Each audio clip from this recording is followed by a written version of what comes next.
It is Top 5 Tuesday here on Main Street Sports Today, presented by the Tennessee Orthopedic Alliance of Columbia. That is Neely. I'm Maurice Patton. We are coming to you from our homes on this fine Tuesday afternoon, and we will be doing so for the next couple of hours, talking local, regional, and national sports topics up to the minute, as you'll see here in a bit. Got a fun show lined up at the top of the second hour, as we typically do on Tuesdays. We will be talking to the Blue Raider voice, Chip Walters, getting caught up on all things MTSU. In our next segment, we will be joined by Blake Lovell of Southeastern16.com, talking a little basketball as the SEC continues to reign supreme, maybe, in the NCAA tournament, and at least 50% supreme, right? 50% supreme, guaranteed to have one playing on Monday night in the final game of the NCAA Division I men's basketball season. So yeah, looking forward to talking to Blake about that, among other things. We'll get into that here in that second segment as well. But yeah, a lot of hoops to talk about. Obviously, portal stuff. We'll kind of get into that with Blake as well. But the women's Final Four is final as of last night, and we had kind of anticipated it being as chalky as the men, but for one key injury and one really good number 2 seed, we didn't quite get that, but we'll talk a little bit about that. Also, Belmont and its postseason surge. Gotta give the Lady Bruins, or the Bruin women, some love here, as they are still alive as well. So plenty of hoops to talk about. Again, we'll talk to Chip about what's going on campus down in Murfreesboro. We will talk about the Braves, because I don't know if a team in any sport could have had a day as bad as the Braves had yesterday. And I'm not just talking about the 6-1 loss. That was icing on the cake on top of everything else, but we'll get into all of that. And in our final segment of the show, it is Top 5 Tuesday. Wade and I will bring you our best or favorite NCAA basketball championship games in observance of National Championship Night coming up Monday for the men, and this weekend for the women as well. So yeah, again, plenty to get into, as there always is, and we will be getting into all of it. So Wade, what do you think? Yeah, man, like you said, we've got a jam-packed show. Lot to tap into. Always good to visit with Chip. Always good to visit with Blake. That is truly going to add a little extra sauce to what we already got covered out throughout the rest of the day. I'm pumped. Let's do it then. Let's get into it with yesterday's results and today's schedule on the Rundown. This is the Rundown. Lock and load, gang. The Tuesday rundown is here, and we start things off with baseball scores from last night, where Loretto picks up a 9-1 win versus Battle Creek. Beach was on top of CPA by the count of 4-3. Clarksville winning over Springfield 15-5. It was Clarksville Academy defeating Nashville Christian 10-2. Other scores: Davidson Academy on top of Good Pasture 3-1. Friendship Christian winning twice, not once but twice, versus Ezel Harding 15-0, and 8-2 were your finals. Greenbrier was a 5-3 winner versus White House. It was Hampshire 7, Franklin Christian 3. Lawrence County blanking Murfreesboro Central Magnet 5-0. Summertown nearly pitching a shutout, defeating Mount Pleasant 7-1. It was Nolensville 9, Centennial 6. Franklin with a 3-2 win versus Page. University School of Nashville with a 4-3 win versus Providence Christian. Station Camp defeated Macon County 11-1. Smyrna and Stewart's Creek 0-0 was listed as our final score. Check in on that later. We'll see if we can get an update. Columbia Academy with a 6-2 win versus Webb School. And capping your baseball scores from last night, it was Westmoreland nice and tidy 6-0 versus Trousdale County. Columbia Academy, with that 6-2 win over Webb, improves to 16-0 I believe, on the season. They have a 25-game win streak dating back to the final 9 games of last season. The Bulldogs are rolling. Softball action. Another scoreless outcome, Wade, as North Jackson out of Alabama and Blackman played to a 0-0 tie. Columbia Central defeated East Hickman 14-8. Columbia Academy with an 11-1 win over Providence Christian. Middle Tennessee Christian defeated Bell County out of Kentucky 4-2. And Central Hardin of Kentucky and Oakland were scoreless. North Jackson of Alabama and Oakland were scoreless. I wonder if those games just did not get played. Weather could have got them. Yeah, that's what it's feeling like to me. Boys soccer, Gallatin with a 2-1 win over McGavock. Women's basketball, we'll be talking more about this one later in the show. Belmont in the semifinals of the WBIT up in Indianapolis defeated Villanova 66-57. On the ice, it was the Predators dropping a 2-1 decision in Philadelphia to the Flyers. In the association, the Boston Celtics defeated the Memphis Grizzlies 117-103. Grizzlies 0-2 without Taylor Jenkins. Make of that what you will. Major League Baseball action. San Francisco with a 7-2 win over the Astros to open that series. And the Dodgers keep the Braves winless 6-1 that final as the World Series champions down hapless Atlanta. Mo giving you pro baseball scores. Wade giving you a high school baseball schedule for tonight. Games getting underway at 4 o'clock as Maplewood travels to Glencliff. Also at 4, a doubleheader set for Culleoka on the road at Santa Fe. 4:30 action now as Providence Christian will be at the University School of Nashville. Mount Juliet Christian will travel to DCA. Davidson Academy is on the road at Good Pasture. You can also catch Hampshire at Perry County. Cane Ridge traveling to John Overton tonight in a 5 p.m. start time. Westmoreland is at Trousdale County at 5:30. Let's get into 6 o'clock starts as Warren County visits Columbia. Webb School will be at Columbia Academy. Laverne is traveling to Cookeville this evening. The Middle Tennessee Monarchs are at Eagleville. Lawrence County on the road at Murfreesboro Central Magnet. Clarksville Academy at Nashville Christian.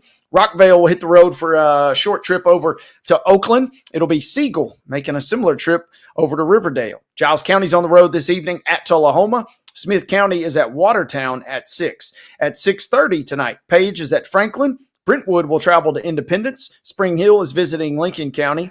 Battle Creek will repay the favor from yesterday, traveling to Loretto this evening at 6:30. It'll be Grace Christian Franklin at Middle Tennessee Christian. East Robertson is on the road at Portland. Dixon County is at Rossview.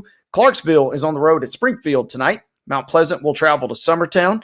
Ravenwood at Summit at 6:30. And again, capping games at 5:30, it'll be Liberty Creek at White House Heritage tonight. 7 o'clock starts for Gallatin at Green Hill, Station Camp at Macon County, Mount Juliet hosting Hendersonville.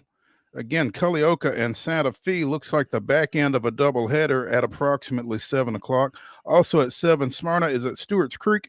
Creekwood travels to Sycamore. White House is hosting Greenbrier. No time listed for Nolansville at Centennial in District 10 4A play. Softball action today, 4:30. It's Columbia Academy up on the hill at Franklin Road Academy.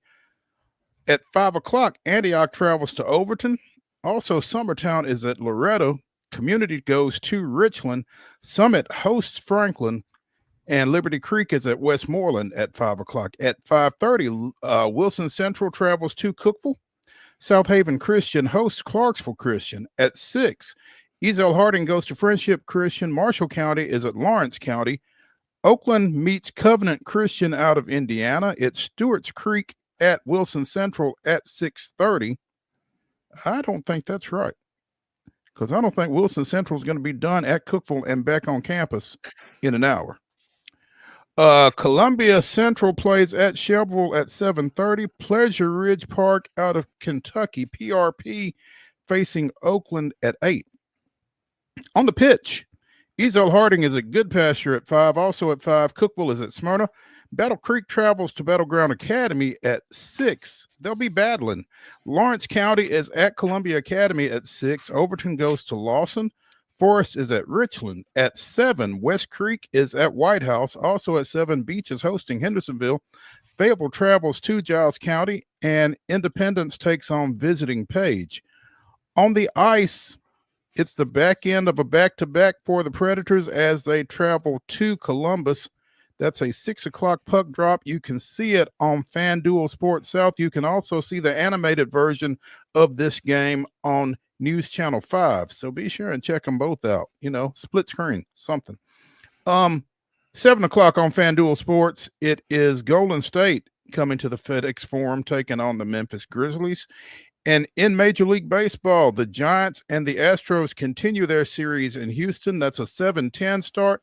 And at 9:10, the Atlanta Braves continue their series at the Los Angeles Dodgers. You can see that one on MLB Network and on FanDuel Sports. Ladies and gentlemen, that is your rundown.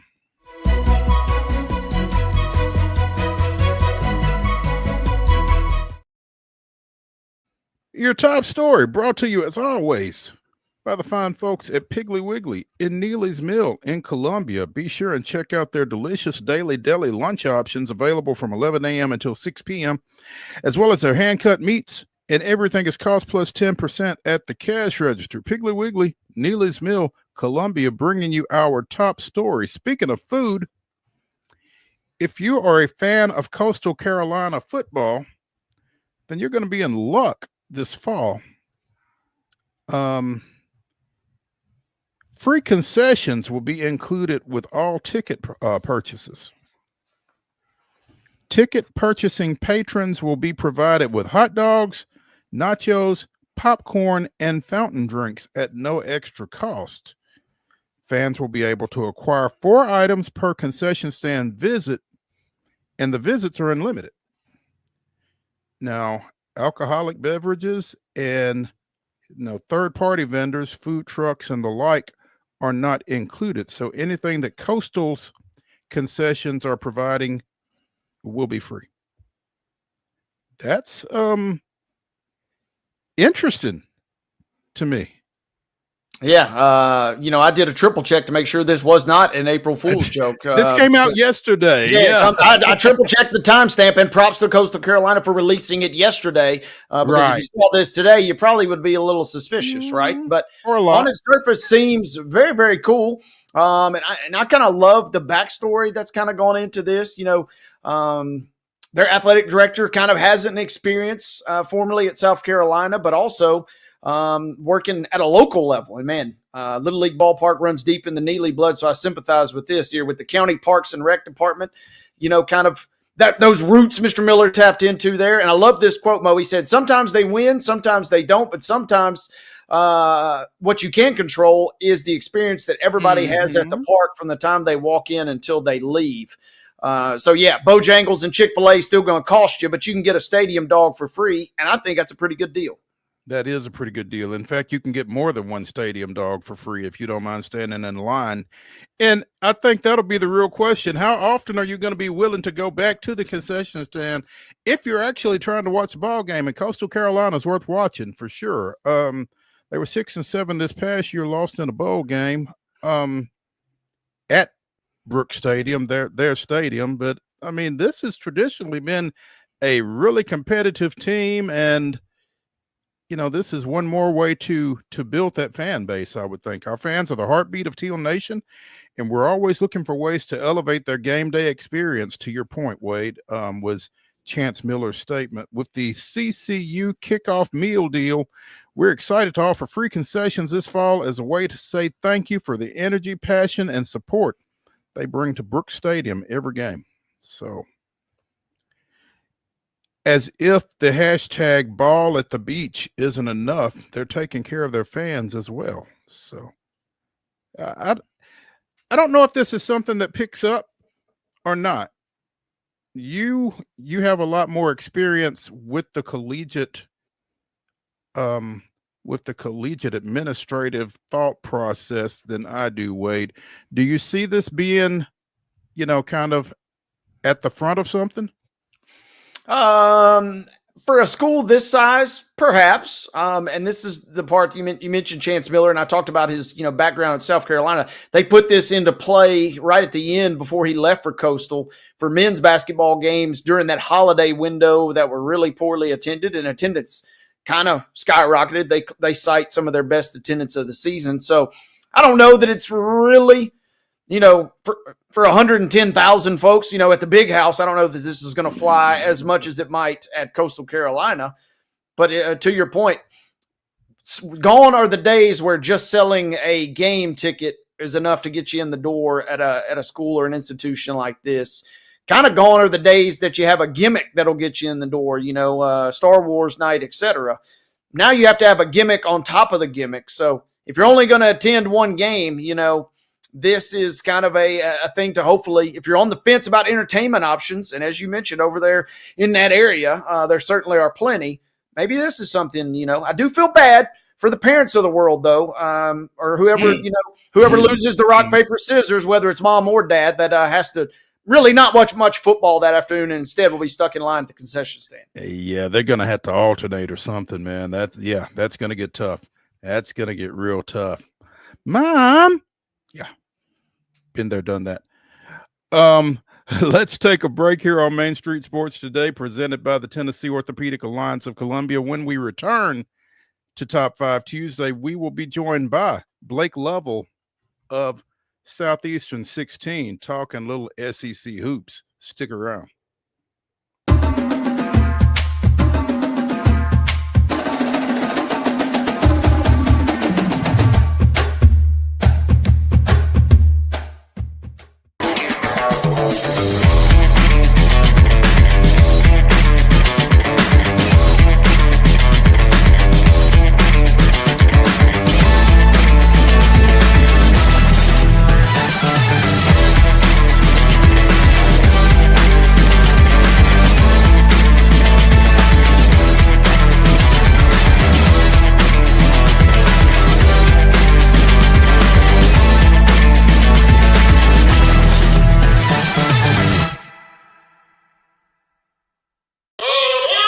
Step into the Lionel retail store at Opry Mills, Nashville, and you'll be captivated by all the magic of the 123-year history of Lionel trains.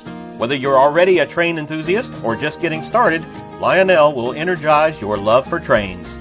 NASCAR fan? Come check out your local Lionel station to learn all there is to know about model trains and die-cast NASCAR collectibles. Visit nashville.lionel.com or call 615-455-9399. Custom Stone Handler supplies over 600 distributors and suppliers with quality stone products. Along with River Stone, we produce and distribute over 100 building, landscape, and other bulk products. Our goal is to provide quality products, service, and partnerships to ensure our customers' success. We firmly believe that the measure of any person or company is how they treat other people and customers. Give them a call at 931-490-4990 or visit CustomStonehandlers.com.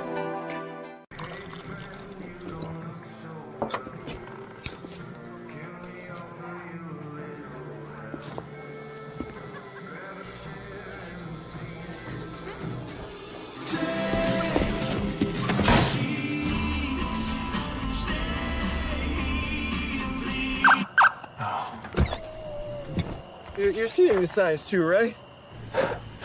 What signs?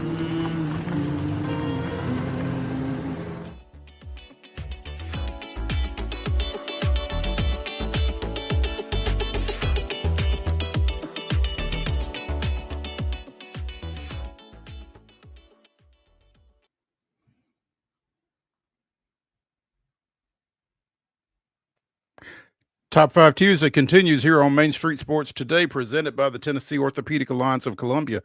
I'm Maurice Patton. That's Wade Neely, and we are pleased to have with us Southeastern 16, Blake Lovell, talking little SEC basketball. Blake, good afternoon. Blake, are we there? He's not here yet. He's not here yet. My bad. We hiding. do not have Blake Lovell of Southeastern 16, but I can tell you one thing that we'll be talking about with Blake when he gets here, and just happened up on it right before we came on the air, because I was looking forward to talking to him about the fact that there hadn't been any coaching changes in the Southeastern Conference and didn't look like they were going to be this offseason. Well, that changed, like I said, about 45 minutes or so before we came on the air, because Texas A&M's Buzz Williams has apparently signed a 6-year deal with Maryland. As many coaching moves as there have been across the college basketball landscape already this year, this one is arguably the biggest. A&M had a nice run this year and into the postseason, and Maryland found itself with a vacancy after Kevin Willard was leaving, wasn't leaving, was leaving, wasn't leaving, left for Villanova over the weekend. So, kudos to a Maryland program without an AD, because Damon Evans left last week to take over at Southern Methodist. But, congratulations to them for being able to move as quickly as they did and come up with a solid replacement. They might have improved their situation with Buzz Williams. Yeah, it feels like it to me, right? Feels like a win-win for both sides. It's a win for Maryland, getting a proven commodity, but also a win for Buzz. Texas A&M not exactly known for its SEC or its college basketball prowess. They've been to a handful of Sweet 16s, but not much beyond that. Definitely taking a backseat to football. Now you go to Maryland. You're the big dog on campus now, Mr. Williams. You can afford a few more three pieces, being the man walking around College Grove like that. You might need the three pieces because it may be a little cooler in College Park than it is in College Park. Station well. But and the timing really worked out well on Maryland's part as well. As of today, Williams's buyout at Texas A&M became $1 million. I imagine it was more than that prior. So Maryland's going to get $2 million from Villanova to buy Willard out, and they're going to send half of that to A&M. So net gain, $1 million for the Terrapins. Interesting situation all the way around, and we do have Blake Lovell of Southeastern 16 with us. Blake, this didn't exactly come out of anywhere, because it sounds like Buzz was kind of campaigning for this thing even before Willard got out the door. Yeah, this was the worst kept secret out there. I think he was we pretty much knew he was gone days ago, in terms of you just expected this, and we had already started kind of putting together potential lists of candidates for what A&M was going to do next, which you just never know at this point. But yeah, I thought it was an interesting move just because I think for him, I mean, Buzz just doesn't typically stay anywhere that long. And I think after a certain point at A&M, it had kind of run its course maybe. They were successful. They had 20-plus win seasons the last 4 years, but, not getting to the second weekend of the tournament, I think, was a little frustrating for fans there. And they had a very identifiable brand of basketball that wasn't always the most aesthetically pleasing. And I think that was also something for fans that kind of became a little bit, all right, we wouldn't think it's the worst thing if he decided to leave for another job. But he is the kind of person, I think about the situation he's stepping into, right? He's not stepping into a program where it's like, all right, I got a couple of years to get this right. They're coming off a Sweet 16. They just finished tied for second in the Big Ten. So he's stepping in and immediately has to now navigate that and reach that expectation of something that he did not do at Texas A&M. He didn't get to the Sweet 16 there, right? So now that's your set expectation after they just did it this year. And so I think it's going to be an interesting challenge for him. I think he'll do well because he can get players, but I don't think this is the worst thing either for Texas A&M. So all of that said, though, Blake, and again, he was sending word that if Willard leaves, I know a guy. What makes this an attractive situation for him? Well, right, they don't even have an athletic director. That's not always a good start. And then I mean, because Yeah, right? it's typically pretty good to know who you're going to be working for, right? I think that's usually something you're looking at. I'm not sure. Like, and I think that's the problem is you should have a stronger answer about that. I mean, it's a good job. I think it's a job that will be elevated by its success this season.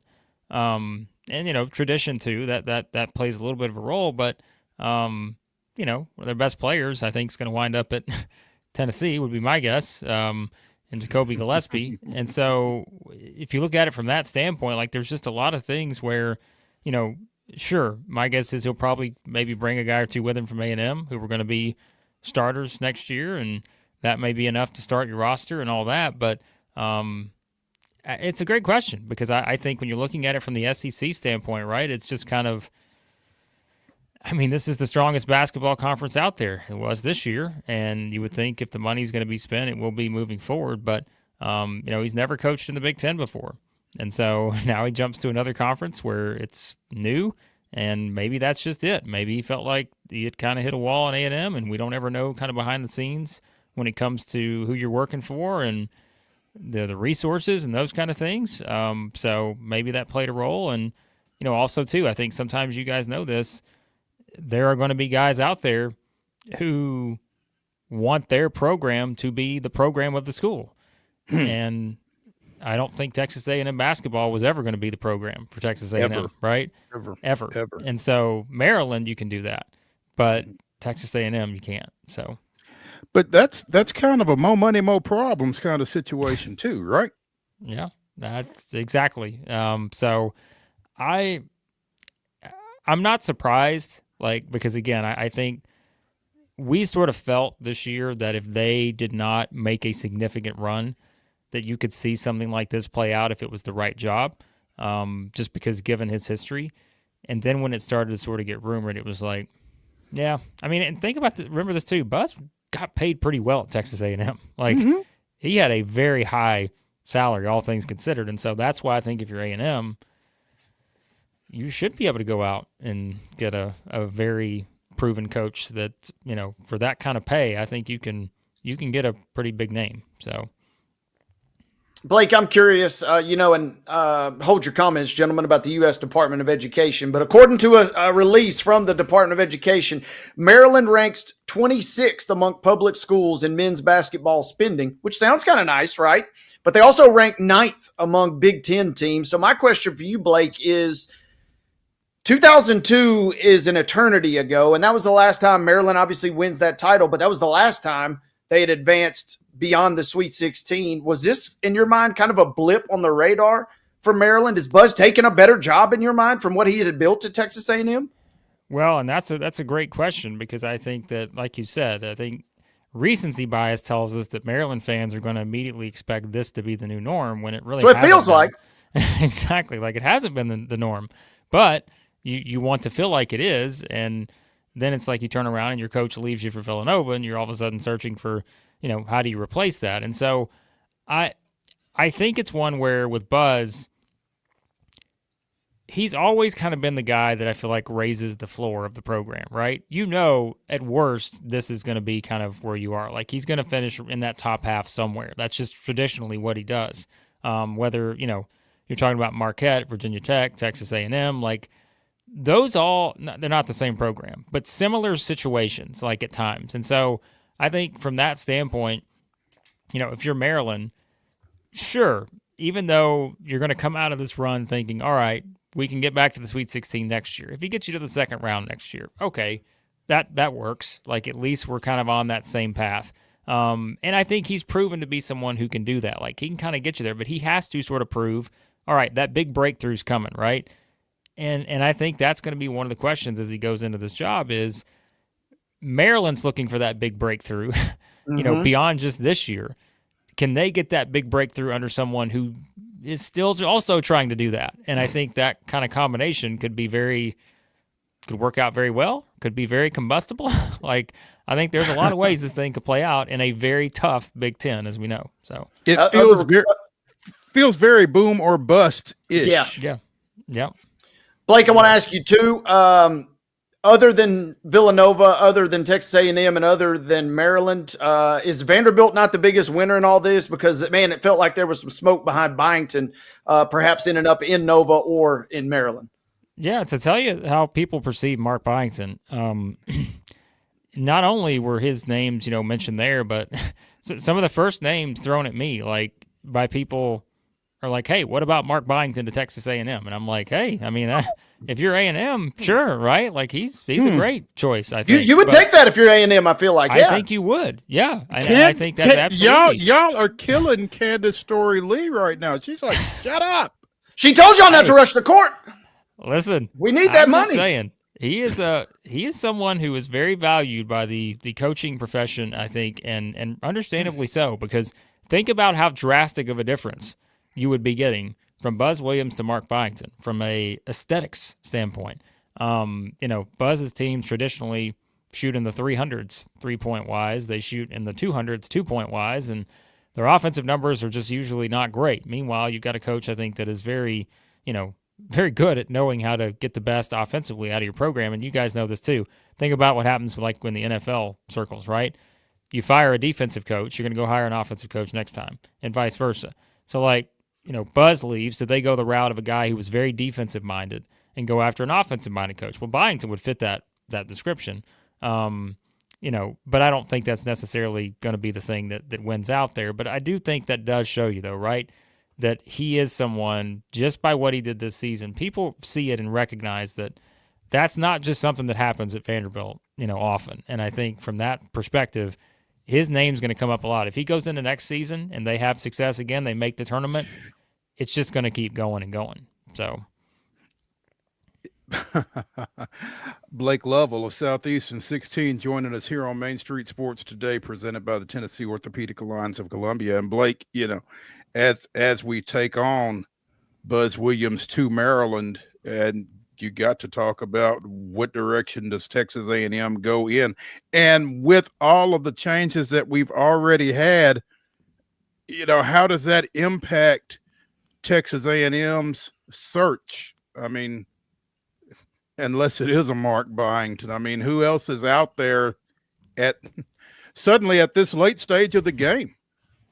Yeah, so I put together a list, and in all honesty, this is not a list with anything more than me just trying to connect dots. Like there's no insider information or anything like that. There's just not a lot out there yet, I think, on this. But, to me, it's like what usually happens in these scenarios. If you're someone like Texas A&M, I'd say first you're always looking within the conference to say who are realistic candidates, right? Because if you're trying to hire the best coach, wouldn't you start from the best conference, which is your own?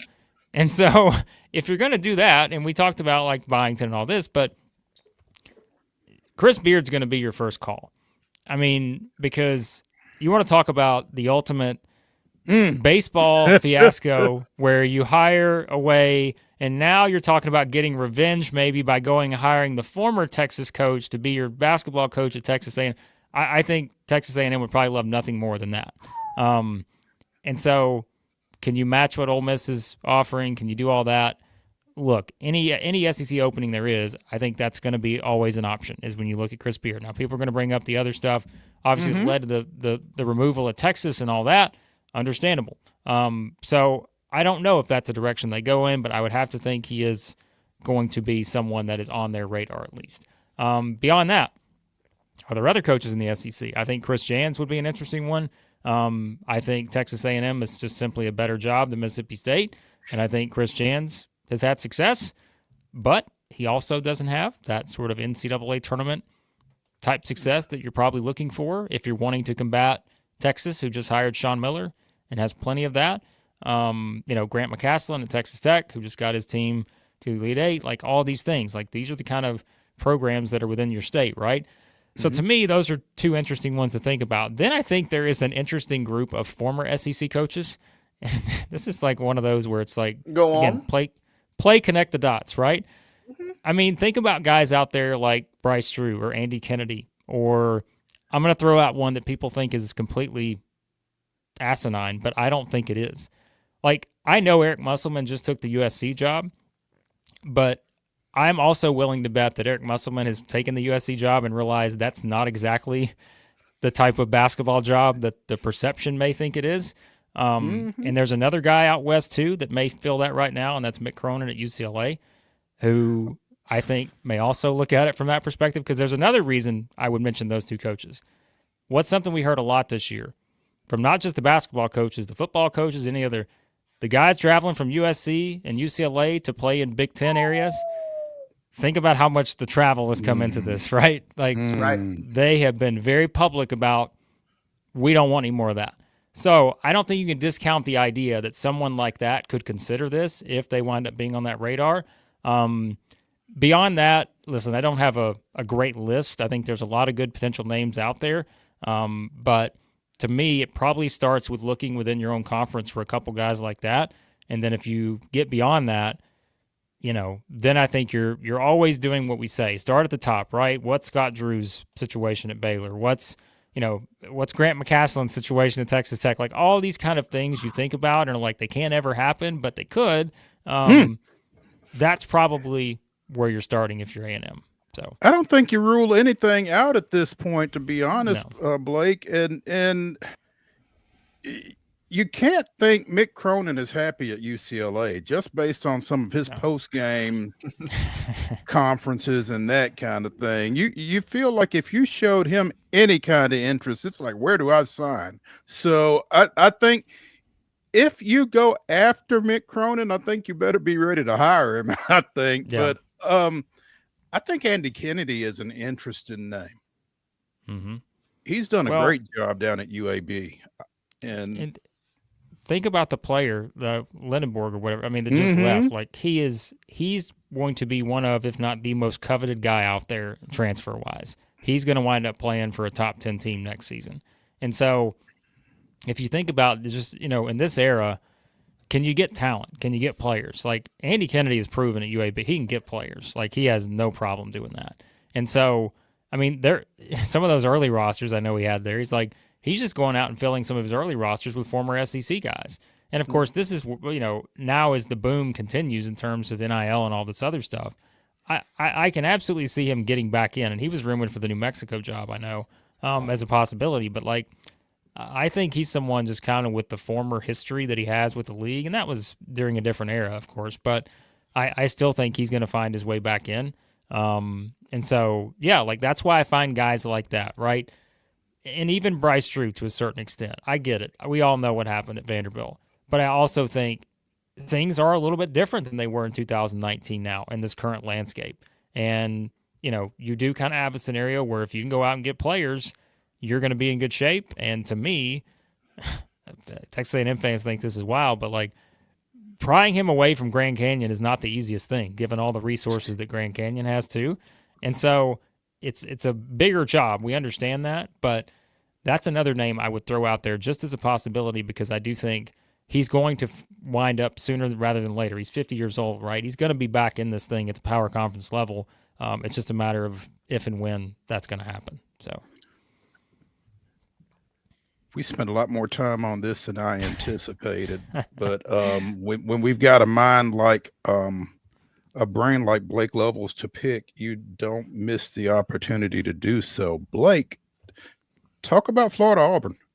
Oh yeah, there's a Final Four happening, right? Yeah, forgot in about Texas, that. No less. Yes, forgot about that. So, I think it's one where, obviously since we've known this game was going to happen, I've just been thinking about, all right, go back and see what happened the first time. And, usually we mentioned, think about the Kentucky-Tennessee series. Well, why did Kentucky have so much success against Tennessee those first two games before the Sweet 16? It's because you had an outlier. You had something happen that doesn't usually happen.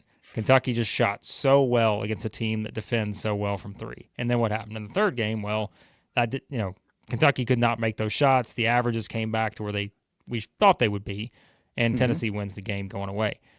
But I went back and looked at the Florida and Auburn game. I'm like, all right, what was the outlier that allowed Florida to beat Auburn? There wasn't one. It was just Florida did what they always do, and they just did what they do best, and they just beat Auburn. That's what happened. There wasn't anything unusual about kind of the circumstances or the game flow or anything. They just came out and did what we've seen Florida do for the past 2 months now and just took it to the other team. And I think from that perspective, knowing they got that win and did it without Elijah Martin, without Micah Hanlogden, two of their regular rotation players now, starter, getting Hanlogden back, whatever, a month ago, they went in and won at Auburn. And so now you're facing an Auburn team who's seen this before. We don't know Broom's full status as of right now after the injury.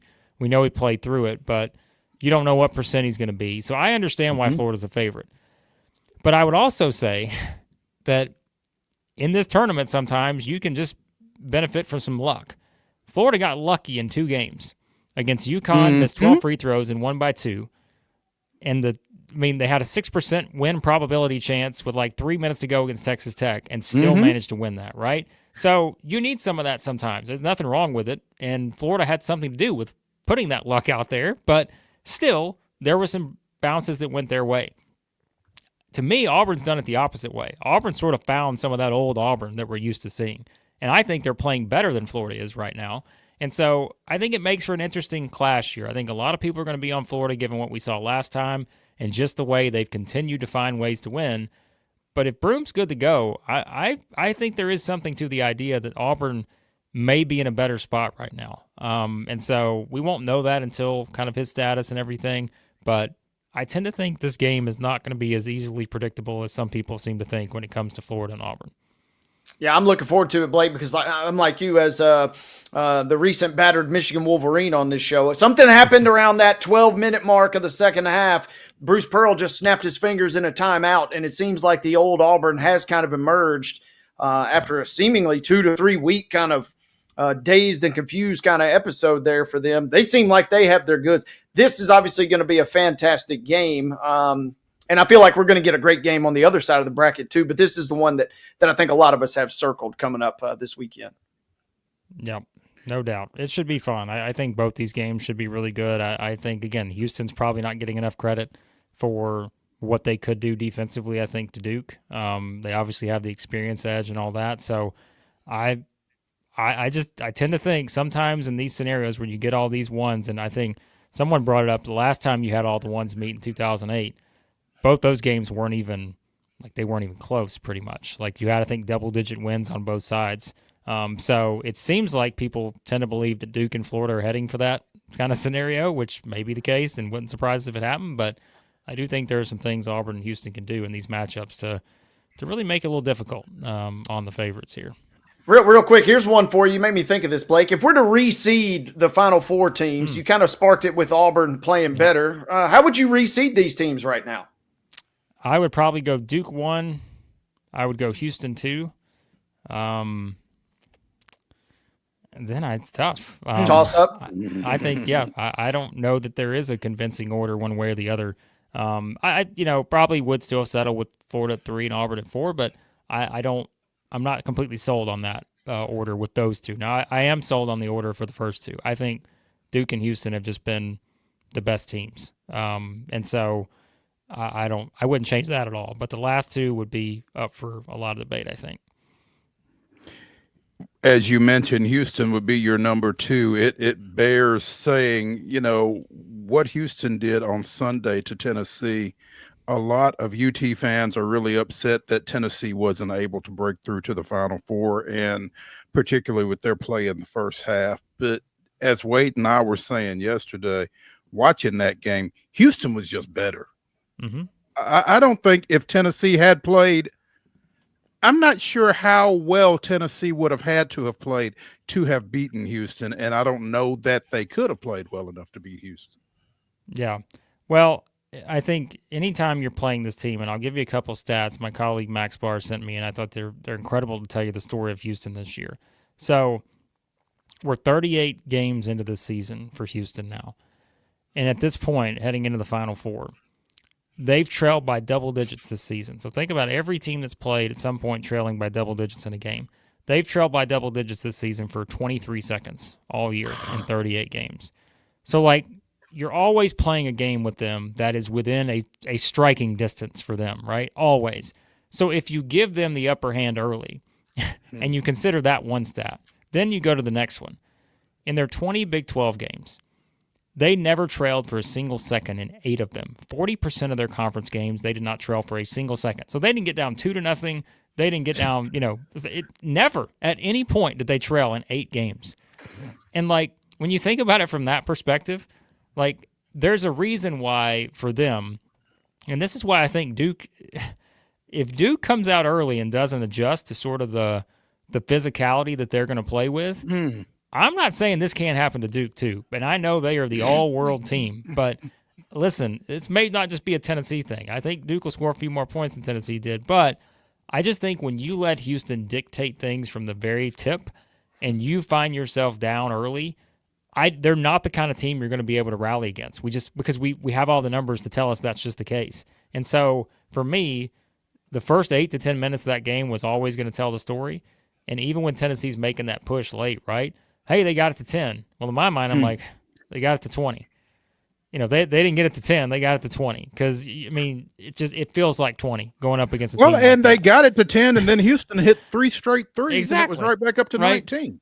That's just what they do. And so that's why I'm kind of a little bit more intrigued by this Houston Duke game because, I mean, Kelvin Sampson's a guy too, right? If I had a coaching short list anywhere in the country, he'd be the first name on it. And I just think he's that good when it comes to just coaching basketball. And I agree, but I don't think he's going anywhere. Well, I don't either, and that's why. Like I saw some A&M fans, by the way, they're messaging me. You think Kelvin Sampson's an option? I'm like, no, he's not. So he's not going anywhere. But I think that's where you could see Houston do some of the things they did against Tennessee. Completely different team in Duke. I understand that, but what they put on display in that game, that's just what they do, and they can make even the teams that have the most momentum, the hottest, that they can make you look silly. And don't know if that'll happen against Duke, but man, it did for a while there against Tennessee. So, man, Blake, always great to get you on, man. And the timing of this really worked out well. We've got to go, but I've got to ask you 2 questions regarding Jacoby Gillespie. If not Tennessee, where? No idea, because I would be shocked if it's not Tennessee. Okay. And I say that because ETSU? we've already recorded something on it. So, like, I'm that sold on the idea that he is headed to Tennessee. So, and yeah, speaking of the portal, we were talking about Mark Byington a little bit ago. Jalen Carey, Jason Edwards, both in it. Any chance either of them comes back to West End? I think there is a chance. I don't know what that percentage is right now, but I think there is a chance because I think those are kind of situational. Let's see what the number is, right? I feel like that's always the case now. Let's see what the number is, and you can maybe see a possibility from there. So, all right. Great. Blake Lovell, you can find him at the Blake Lovell on X or on Twitter, however you care to refer to it. Joining us from Southeastern 16 here on Main Street Sports Today, presented by the Tennessee Orthopedic Alliance of Columbia. Again, always a great time when we can get him on because he knows so much, as you've just heard. Blake, we really appreciate it. Look forward to catching up with you soon. Oh, hey. Always enjoy it, guys. Thanks. Who's your winner? I'm sticking with Duke. They were the winner before the tournament. I'm going to stick with them, but I'm not as sold as I was before the tournament. Sounds good. We'll catch back up with you and see how that comes out. We appreciate it. Thanks, guys. Thank you, Blake. All right. Let's take a break. Come back here on Top 5 Tuesday on Main Street Sports Today. Talk a little bit more hoops. Stick around.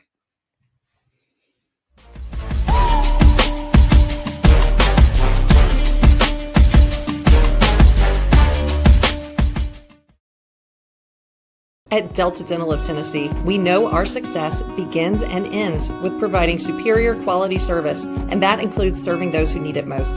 This year, we're celebrating 25 years of giving back to the community we call home. Delta Dental, along with our Smile 180 Foundation, supports Tennessee's dental colleges and oral health education, children's hospitals, free and reduced cost dental clinics, and other like-minded charities. Here's to the next 25 plus years of ensuring healthy smiles.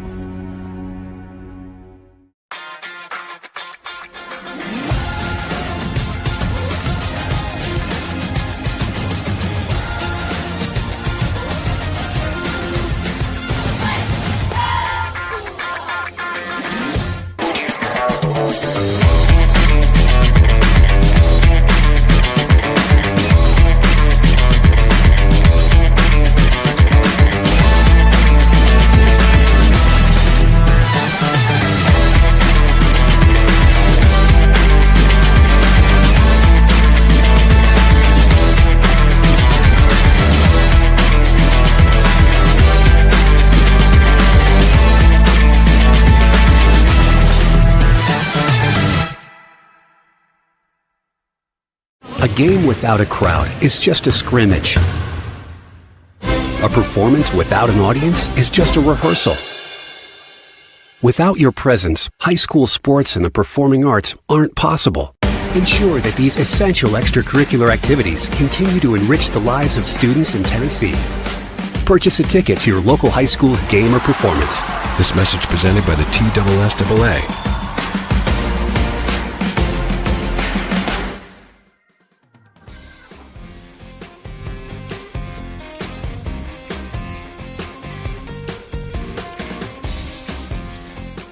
Top 5 Tuesday continues here on Main Street Sports Today, presented by the Tennessee Orthopedic Alliance of Columbia. In our final segment, Wade and I will be giving you our top 5 NCAA basketball championship games, men's or women's. We're going to throw it open. Right now, though, talk a little women's, because the women's Final Four is set following Texas's win over TCU last night and UConn's win over Southern Cal. And, you know, Wade, we said this when Juju Watkins got hurt in that second round game against Mississippi State, that it was going to ultimately impact this tournament in a negative way. And I just hate that, you know, because of an injury as significant as that one, we don't get to see a Southern Cal team that was one of the best in the country all year long on the biggest stage. Yeah, you're exactly right. We were robbed of that opportunity as fans, which, you know, we're low on the pecking order. I'm sure Coach Gottlieb and the staff, you know, hey, that's all well and good. You know, we'd like to see her out there too. We got games to win. Yeah, it wasn't meant to be. And that's one of the unfortunate things about this game, and that's what makes these teams so precious and so fun. And we talked about it yesterday. With the moment your season is done, you're never going to see that specific team ever out there again. And that's the part that really stings the most. And from the moment she goes down, it felt inevitable. Props to them for getting by Kansas State. I mean, they were really up against it on short notice to try and come back and to win that game. But it felt inevitable that UConn was probably, you know, who knows? Even at full strength, UConn could have got USC at their best. But yes, as fans, we were certainly robbed of that opportunity. What would have been an epic Elite Eight matchup. Absolutely. Haley Van Lift's career finally comes to an end as Texas downs TCU 58-47. And speaking of inevitable, it just felt like from the very start, Texas was just that much better.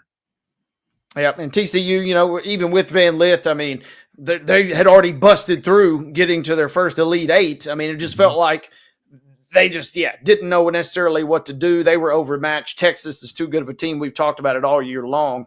Props to TCU and props to that coaching staff for kind of maximizing, getting all the juice you could possibly squeeze out of this team. But women, in the women's game especially, you know, we talk about chalk and obviously the teams that have made it thus far.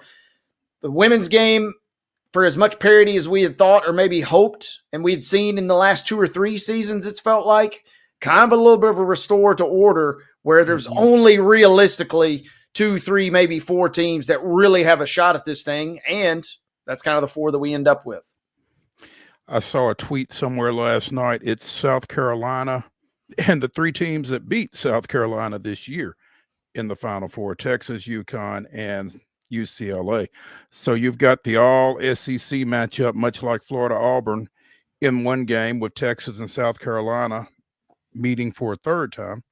And you've got UConn and UCLA in the other semifinal of the women. It would have been fun. It would have been fun, right? If USC had won, you know, basically the SEC's best versus the Big Ten's best, and we'll just see who advances. I mean, it'd been like an old school rock fight and tournament that way, but UConn kind of crashing the party. And man, they'll have to go through UCLA, of course. Then they would have to meet either Texas or South Carolina. But what a wild run this would be if UConn can pull this off this year. Absolutely. Your semifinals are Friday night. Your championship game is on Sunday. It'll be seen on ABC. And it's going to be pretty riveting, I think. Because again, South Carolina is your defending national champion, and all 3 of the other teams in the field have beaten the Gamecocks this year. So Dawn Staley's going to have her work cut out for her. But she's also got the revenge tour going. So It's going to be fun to watch. Belmont we know that Belmont's next game will be their last game of the season. The Bruins with a 66-57 win over Villanova in the semifinals of the WBIT last night up in Indianapolis. In the other semifinal, it was Minnesota 66, Florida 52. So it will be the Bruins and the Gophers at 5 o'clock tomorrow, 5 o'clock Central Time from Hinkle Fieldhouse. And congrats again to Belmont. Opened this run with a win over MTSU in the first round down at the Curb Event Center and hasn't looked back. Obviously, a big performance last night out of the sophomore Jalen Banks, scored a career high 25 points to push Belmont to that win against Villanova. They're just playing out of their minds right now. Yeah, playing great basketball. I mean, like I said, if you're going to sign up for this thing, whether it's the WBIT, whether it's the WNIT, or if you're in the big dance, if you're going to play a postseason tournament, this is what you hope to get out of your team. You don't want to just necessarily take a token invitation and just kind of mail it in. So props to Belmont for not only sticking to it, but sticking through it and really delivering some compelling basketball, going through some tough teams. I don't know where this would rank in terms of the greatest WBIT champions of all time, but the fact you potentially knock off MTSU and go on the road and to throttle James Madison like that, that's at least got to, buy you a little street cred. Absolutely. Again, that other semifinal, Minnesota with a 66-52 win over Florida. Florida was without its coach, Kelly Ray Finley, who gave birth evening a la Kim Caldwell earlier in the year, so she did not travel. She was back in Gainesville. Handling the board for the Gators was a local. Former Mount Juliet standout, former Austin Peay coach Susie Gardner was acting head coach yesterday in that loss for the Gators. The storybook ending didn't come through for Florida and Susie in that one, but still a nice little storyline there as Susie has the clipboard one last time for Florida in that loss. That would have been fun if they could have pulled that off. Yeah, it would have been really kind of extra special. I mean, like I said, they've given some compelling storylines for this WBIT. I couldn't tell you anything about the NIT this year on the women's side, but I feel like I'm somewhat well versed. I'm just enough to be dangerous on the WBIT. And you're right. You can log on to mainstream media and read about Susie Gardner and kind of that return. So, I mean, this is all kind of cool. And the fact that we've had some local storylines infused has made it more compelling this year. Absolutely.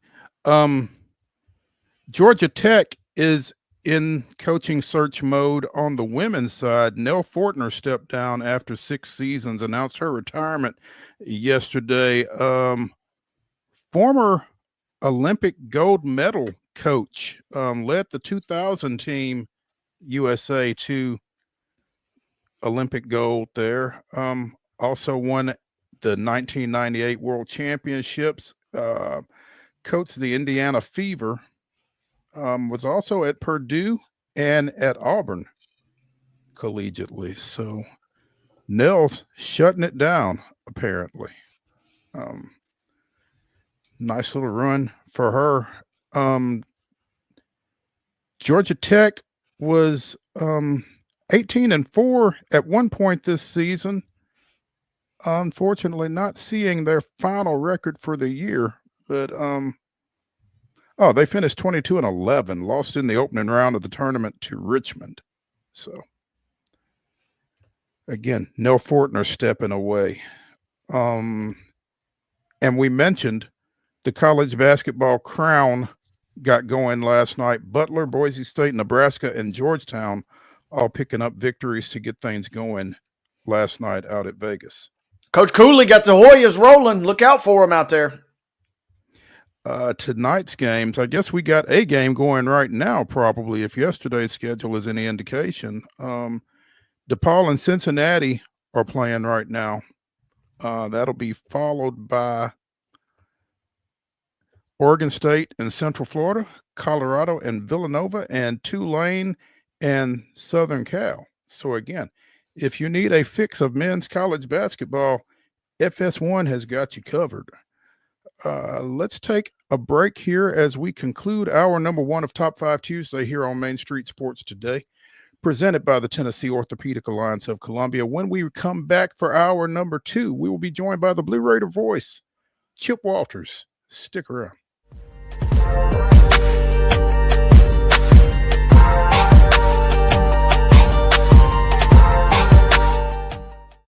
Hi, I'm Dr. Vilay Saisuka, CEO and founder of Premier Foot and Ankle Centers of Tennessee here in Murfreesboro.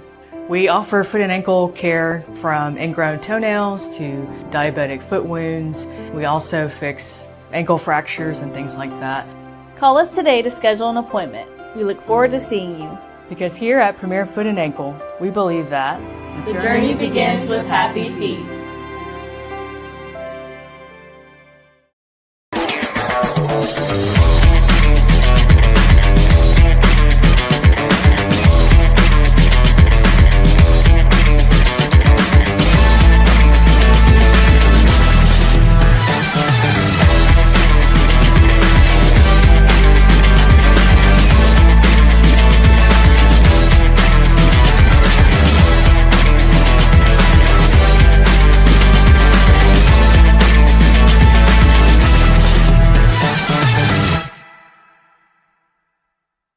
Jones & Lang Sporting Goods here in Columbia has been outfitting teams, officials, and anybody else from T-ball to college for 50 plus years. Be sure and check them out at 931-388-8060 or online at jonesandlang.com. Jones & Lang Sporting Goods, the look of a winner. Zion Christian Academy, zioneagles.org or 931-388-5731. You can schedule your appointment. Go tour their campus. It is beautiful over there, and you're definitely going to want to see it. Again, it's zioneagles.org. Give them a call, 931-388-5731, and schedule your tour today.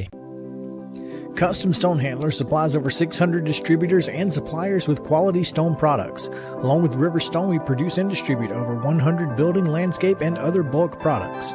Our goal is to provide quality products, service, and partnerships to ensure our customers' success. We firmly believe that the measure of any person or company is how they treat other people and customers. Give them a call at 931-490-4990 or visit CustomStonehandlers.com. Piggly Wiggly, located in Neely's Mill Shopping Center, is Columbia's locally owned and operated Cost Plus 10 grocery store dedicated to serving the community with low prices and smiling faces. Piggly Wiggly offers fresh, hand-cut meats daily as well as daily hot plate lunches from their deli counter. You're certain to see smiling faces and a helping hand when you're here at Piggly Wiggly. Come by and check out our fresh produce, high-quality meats, and more. Down home, down the street, we'll see you at the Pig.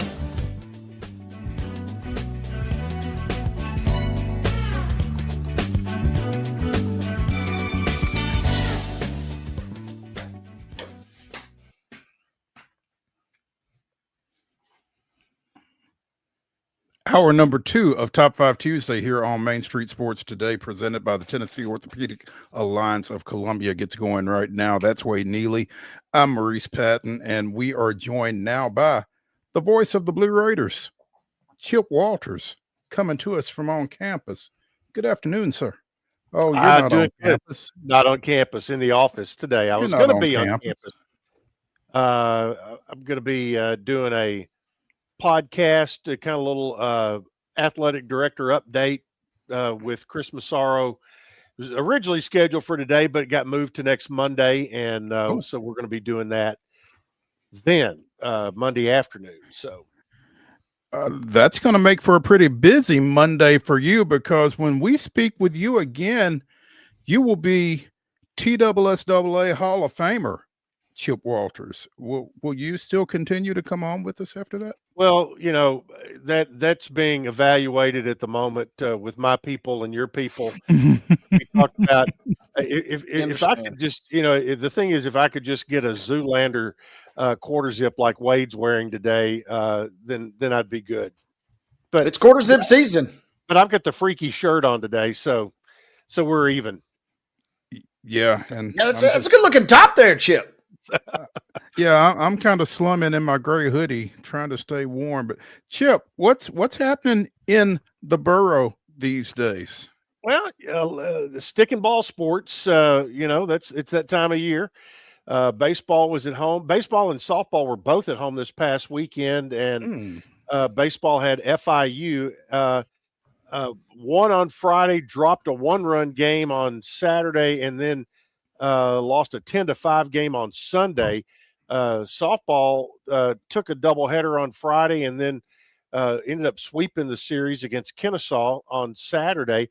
And again, continuing to hit the ball, they jumped out to a big lead, and on Saturday morning or Saturday at midday, and grabbed that one. So that's kind of this time of year. That's what is kind of grabbing the headlines.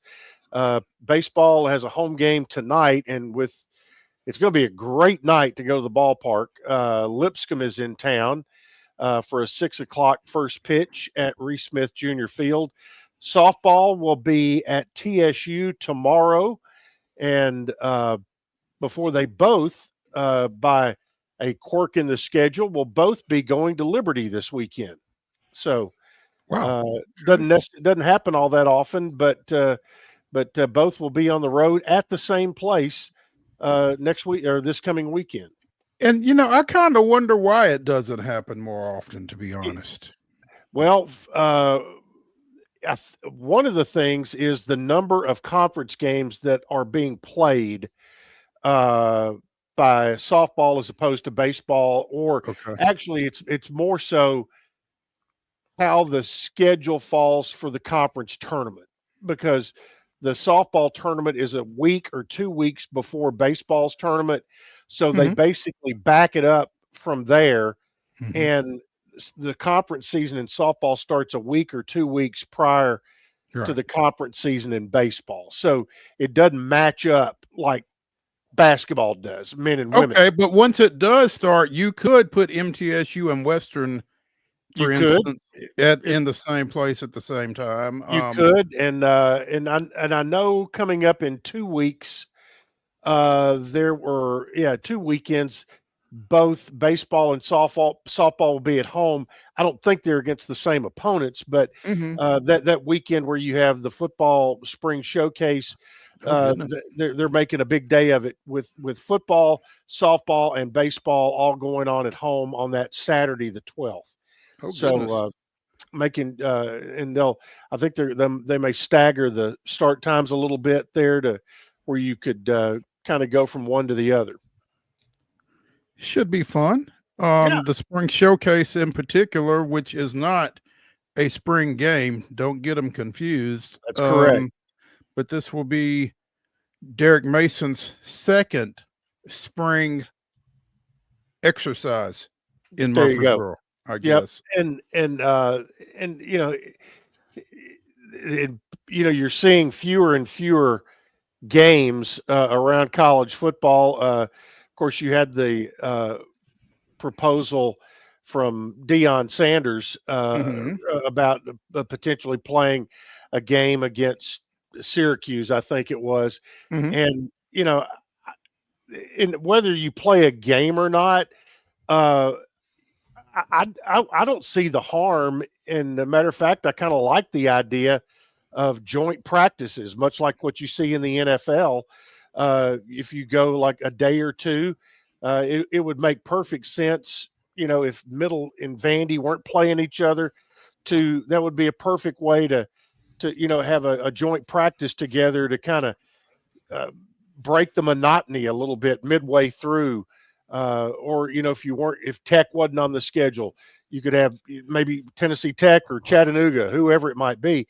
But something to add a little excitement to the spring. But part of that too is we know the superstitiousness level of coaches, and in this current transfer portal NIL world that we live in, they don't necessarily want anybody to see any young players with just their team on the field, much less a whole nother set of coaches from another program in there as well. So, while it may be an exciting idea, the chances of that happening are about slim and none. And slim is heading out Nashville Highway right now. So, Wade had a theory on this that very closely matches up with what you just said, basically.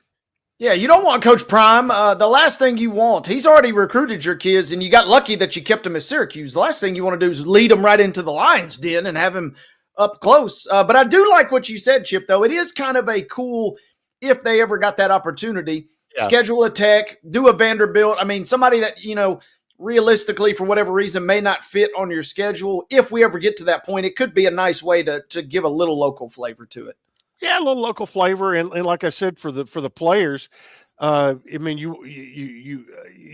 I know coaches want to think that and hope that their players are self-motivated enough every time they hit the practice field, but there can be a little monotony with that, and if you saw another jersey over there in a different color, might add a little extra spice to it. But right now they only have 15 days for spring drills as it is.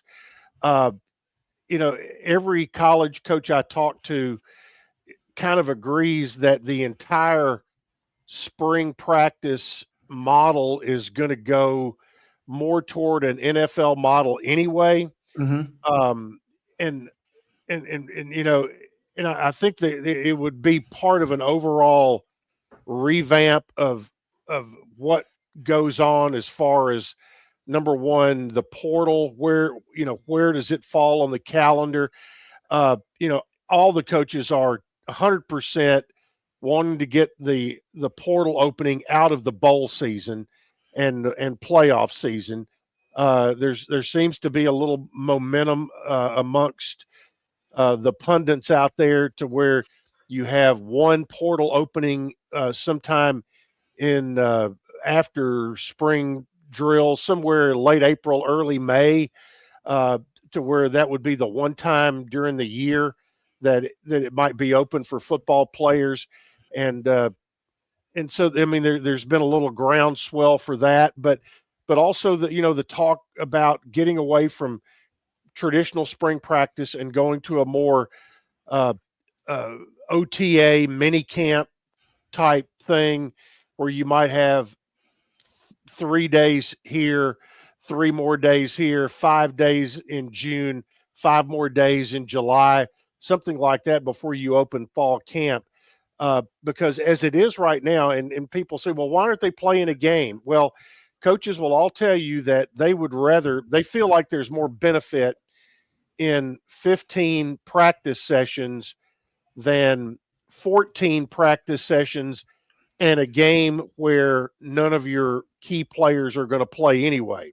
Mm-hmm. And to back that up even a little bit more, not only would it be 14 practices, actually about 13, because you're going to take one day, the last day prior to that game, and use that as a walkthrough and a dress rehearsal for your spring game. So you end up losing about 2 practices, and coaches, they take those practice days and treat them like gold bricks anyway.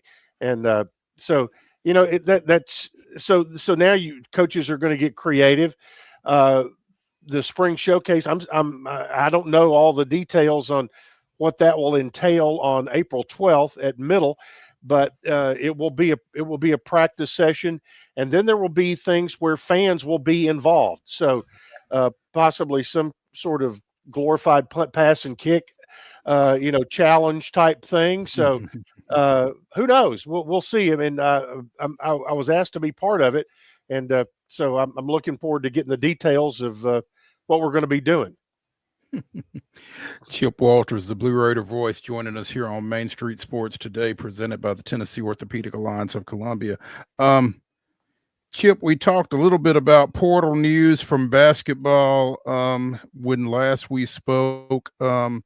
Justin Porter in again on the men's side, Tamia Scott in on the women's side.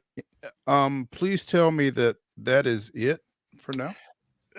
I just and I don't have access to the actual NCAA portal, but I checked the 24/7 or On3 and those are pretty close. And Justin Porter was the only one listed for middle, and I've not heard anything new on the women's side either. But as the portal giveth, or the portal taketh away, can also giveth. And so I don't think it'll be too long before you start seeing. You're already starting to see around the country some of these kids who've gone in the portal. I know there was a big one from Providence who went in that is now going to St. John's. So far, that's been one of the bigger names. What the center from Kansas was given a waiver for his 7th year of college basketball, and he is in the portal. Around the league, there are, around Conference USA, there are several who are in there, and each school has its own difference. Right now, Liberty's the only school in Conference USA on the men's side that does not have anybody in the portal. Middle has the next least, with one, that being Justin Porter. The portal will close, I think, on April 22nd. I'll do one stat that I do know for sure, and that I saw that last year on day one of the portal opening, there were 300-ish players who went in the portal. This year on day one, over 750 went in the portal. So last year there were over 2,100 on the men's side that went in the portal. And I'm just going to do a little math here, a little Riverside Elementary School math. Chiponomics. Let's see, 2,100 divided by 363, that equals 5.78. So if there were exactly 2,100 in the portal last year, 363 Division I teams, that would mean an average of 5.8 players per team went in the portal a year ago. So, in middle's history, right now there's one. Last year there were 6, which was right on the average. And then the year before that, middle had 0. So it's one of those things where coaches try to have an environment that players are really like to be part of, and a winning atmosphere. And this year with you've got a good group of players. You have a group that were seniors that were going out, but a good group that are returnees. And apparently, they, as I've talked several times, this was a team that enjoyed being around each other. And, knock on wood, so far, Justin Porter, the only name in there. Last year he was in the portal, but decided to come back. So where does that fall again this year? We don't know. We'll just have to see as it goes along. So, but at the same time, the coaching staff is out there, shaking the trees to see who is in the portal as well, to, look and fill the number of spots that they have. Middle's already signed 2 early, 1 high school player, 1 junior college player. So you're going to have about 4 to 5 more spots that you're going to have to fill, from the portal. And so you're just trying to look and see, okay, what are your needs and what's available, what's going to be a good fit, and try to do your due diligence. And, obviously last year they did a really good job of vetting the guys they brought in with, Jalen Counter and Esam Mustafa and Kamari Lands.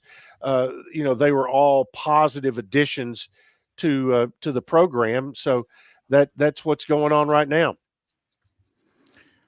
Got to be a fun time for the coaching staffs, because they are, what's your definition of fun, Mo? Huh? Well, trying to get a handle on 26 kids in the high school ranks and junior college kids, and we got to recruit the portal as well, and your own roster. We're keeping our own guys happy. That's a job for the general manager, not the head coach nowadays, right? For those who have a general manager, for those that are fortunate enough to have such positions. Not every school's got Andrew Luck at their disposal. I understand that. Yeah, and who knew he was in charge of the entire football program when he went out there? I mean, I just thought it was your standard run of the mill. I would imagine everybody knew he was in charge of the whole football program when he went out there. Wow, they cited him before the AD in their press release. I was like, whoa, well, easy now. Yeah, I mean, you don't. Some of those you don't know. Okay, is the GM? Does the coach report to the GM or the GM report to the coach? Or so I look forward to Stanford meeting the University of New Orleans, where we have Andrew Luck and Master P in the same room as a joint general managers convention. That should be a lot of fun. Well, and you also have Davidson College, because Steph Curry is going to be their GM and still continue to play pro basketball. So think about that. We could have Steph Curry, we could have Woj, we could have Master P and Andrew Luck all in the same building at the same time discussing, college athletics at large. Yeah, that should be an interesting conversation. The world we live in, right? Yeah. Yeah. April 10th, Champions Run, Raiders Rising Golf Invitational. Raiders Rising Collective is the NIL collective at MTSU, and they're putting on a golf tournament out at Champions Run out in beautiful Eagleville, Tennessee, and $150 per person or $550 for your foursome. And it's one of those deals where if you like to play golf and you think I'd like to, I can be part of this NIL deal here, and that's a way to go about doing it and your small part, but also getting an opportunity to play golf with some of your friends or enemies or whoever it might be, and go out there and load up a team and take home a trophy. If I played, we might be friends at the start, but we would certainly be enemies at the end, because I don't play well and I don't play often, and there's a reason for that. So, but should be fun for those who do. Yeah, you can go to RaidersRising.com and there's more information there and on how to get signed up. And obviously, like any fundraising golf tournament, then there are thousands of them, whole sponsorships available, all that kind of stuff. So, yeah. Okay. So there you go. All right. And again, the Football Spring Showcase will take place on April 12th. That'll be a week from Saturday.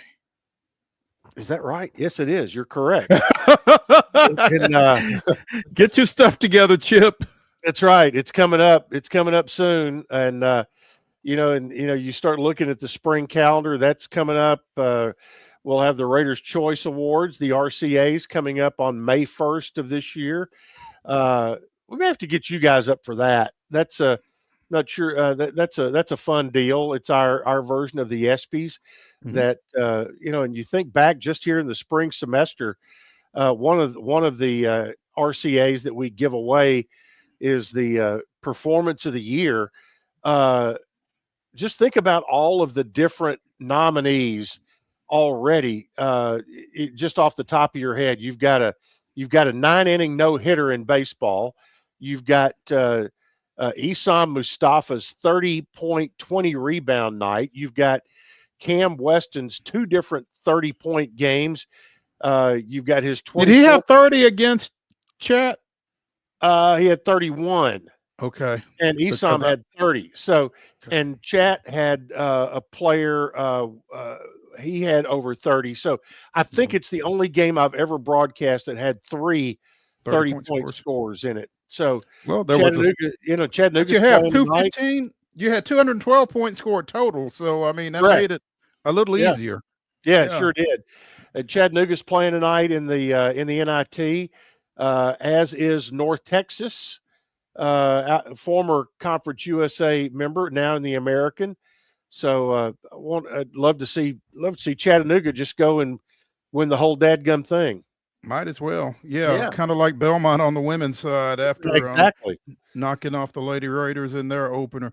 Chip Walters, the Blue Raider voice, joining us here on Main Street Sports today. Chip, again, when next we talk, you will be a Hall of Famer. Congratulations again.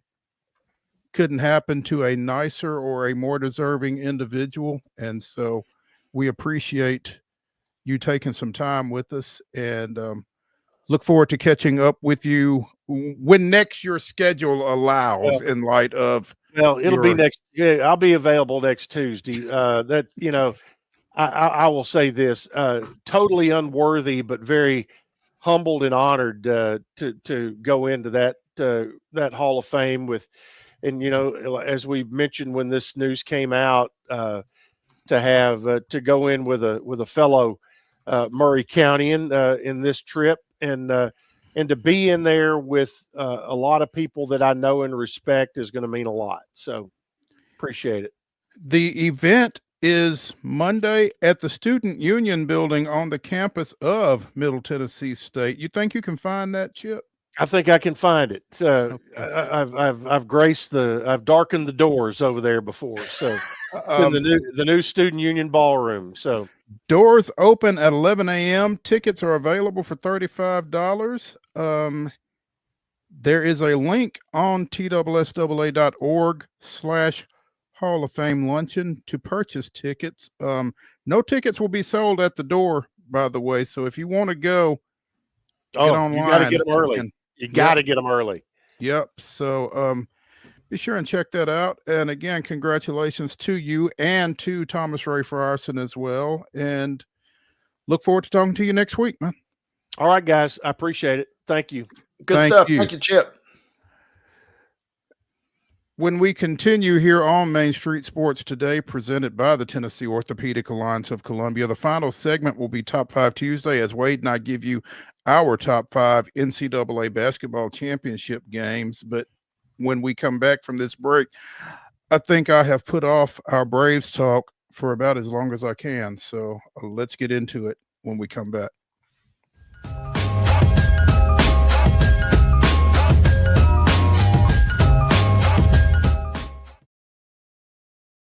Hi, I'm Riley, a certified physician associate here at Premier Foot and Ankle Centers of Tennessee.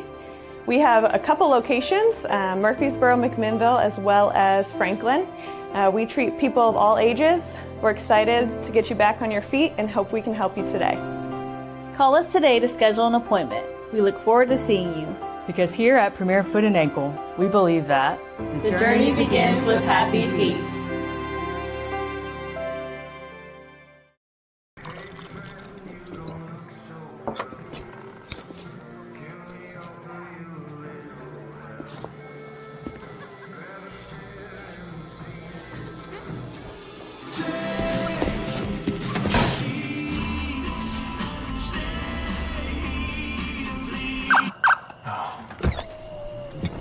You're seeing the signs too, right?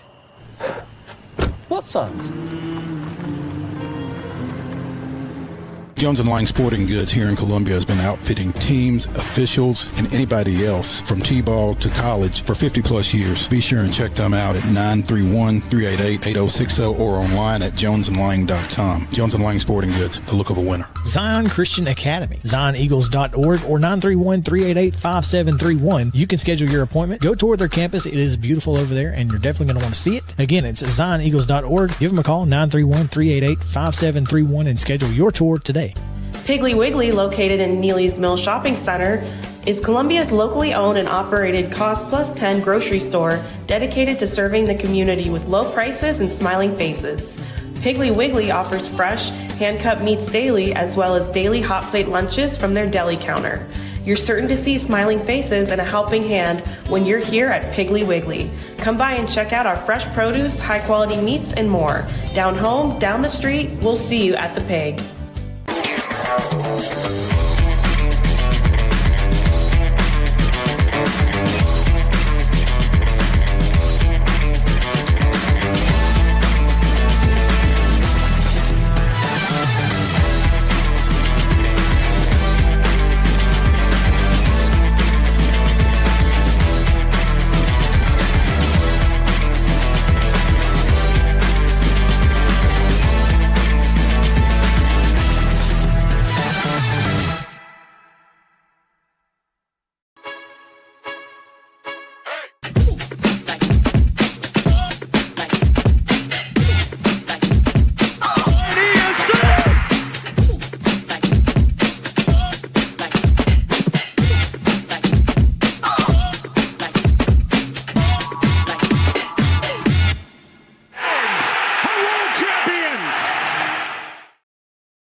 April 1st, 2012, the Atlanta Braves send minor league pitcher J.J. Hoover to Cincinnati in exchange for highly touted third baseman Juan Francisco, who did not make the Reds roster out of spring training and was out of options.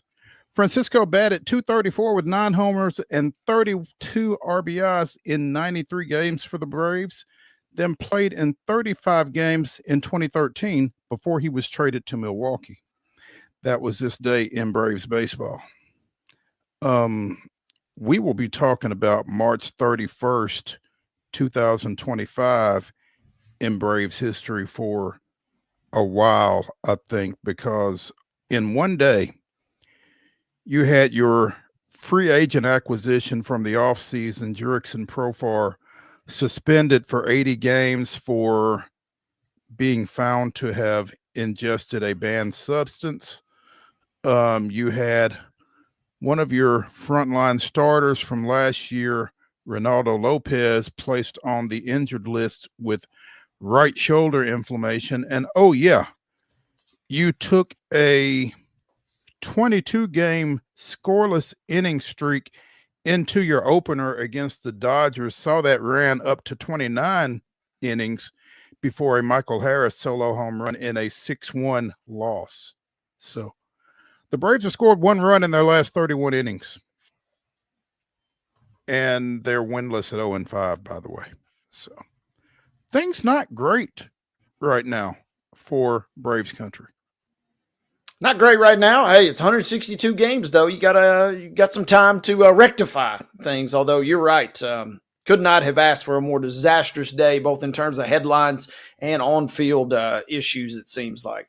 Man, that was ugly. And they just kept piling up. I mean, first you get Profar, then you get Lopez, and then, oh yeah, then you got the game.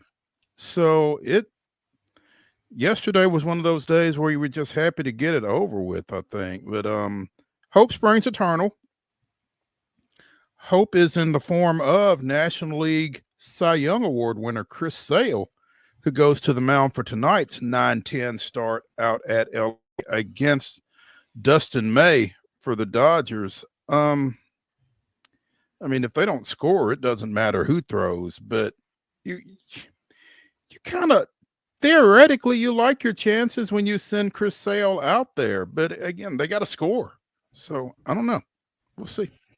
Yeah, I mean, this is realistically your best shot if you're going to win a game in this series. You would think, right? With Sale toeing the rubber, Dodgers 6-0, and Braves kind of reeling. But yeah, your best versus not necessarily one of the Dodgers' best. You'll take those chances.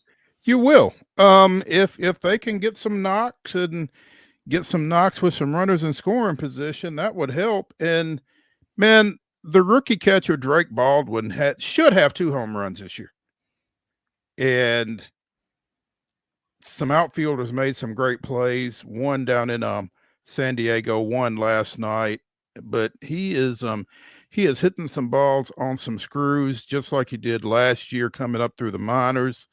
It's just a matter of time before things are going to start to break for him if he continues to do what he's been doing. And meanwhile, Sean Murphy starts a rehab assignment at Gwinnett this week against the visiting Nashville Sounds. So we might be able to get some firsthand observations out of Jeff Hem on how Sean Murphy is coming along when we catch up with him here at the end of the week. But Braves need something good to happen for sure. Astros, meanwhile, fall to 2-2 with a 7-2 loss to visiting San Francisco last night. Ronel Blanco was not vintage Ronel Blanco. No, yeah. Speaking of banned substance, Mr. What's under your cap, Mr. Blanco wasn't at his best last night, but this is how Houston's going to be all season. They're going to be up, they're going to be down. We'll check back with them and see how they're doing. They got a couple more games versus San Fran beginning tonight at 7. You would hope coming up here in a couple days. One of the few other hapless teams in the league has been Minnesota. Maybe get a chance for some wins there. But they got Seattle right at the beginning of next week too. So kind of an interesting little stretch for Houston. Be nice to get a little mojo heading into that Minnesota series before you get ready for Seattle. Yeah. Logan Webb going to the mound for the Giants in this one. Hayden Wisniewski, he of the 3-6, 3.87 ERA from last season. 6'3", 210 right-hander, taking the mound for the Astros in this one as they try to get this series even at 1 apiece. Wade, it was interesting. It was funny when you said it yesterday as we were talking about the New York Yankees and the Torpedo Bats and their 36 runs scored and 15 homers in 3 games against the Brewers. And you said, hold up. This might not be a bat thing. This might be a Brewer thing. And surely enough, the Kansas City Royals proved to be exhibit A to Wade's theory. 11-1 yesterday, the Royals over the Brewers. And I've heard nothing about torpedo bats coming out of KC. So maybe, just maybe, the Brewers are a little substandard on the mound. Could be, yeah. Could be the torpedo bats. Could be the Brewers just stink in terms of arms, right? I mean, and could be both. That's the fun part. Could be true, yeah. Both can be true for sure. But yes, they have gotten off. They are minus 32 in run differential at this current state of the season. That is by far the worst in the majors. The Twins are the closest, but they're only minus 22. So we're talking about a putrid runs allowed right now. 47 yielded for the Brewers thus far. Only 2 homers for the Royals yesterday. Salvador Perez and Michael Garcia with the 2 round trippers. So, I mean, it's not like Kansas City was just wall banging. 2 home runs, 2 doubles in a 11-hit attack. So, I'm sorry, 14-hit attack. So, that leaves 10 singles. They were it's kind of a death by 1,000 cuts kind of thing, sounds like, for the Royals over the Brewers in that one, but it doesn't sound like torpedoes by any means. So we'll continue to keep an eye on both the torpedo bats and on the Brewers. And I think they made a couple of moves today actually involving some pitching with the Nashville Sounds, for what that's worth. So keep an eye on that as well.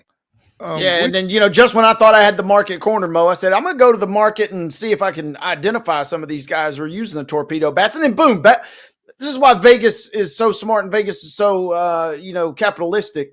They have a market on DraftKings now where you can just conveniently bet on the guys who have the torpedo bats. They've already taken care of the odds. My whole angle that I had spent probably 3 nights, like a mad scientist drawing up is poof, up in flames. Thanks a lot, DraftKings. The Brewers called up right-handed pitcher Grant Anderson off of the Sounds roster yesterday.